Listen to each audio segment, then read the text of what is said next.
Hello to everyone, welcome to my channel Beauty Tips। गर्दन साफ करने का तरीका।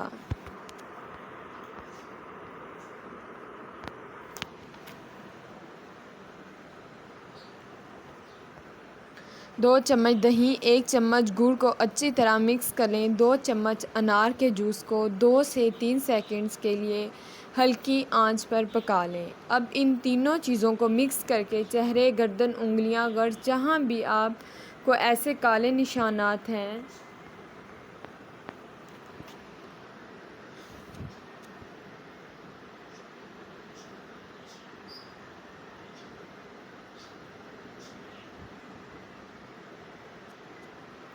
आप इन जगहों पर इस पेस्ट को लगाएं। आधे घंटे तक इसको लगाएं। जिल पर मसाज करती रहें। उंगलियों को अच्छी तरह रगड़ें। गर्दन को मुस्तकिल रगड़ते रहें। नीचे से ऊपर की जानिब मसाज करें ताकि मुर्दा खलील निकल सकें।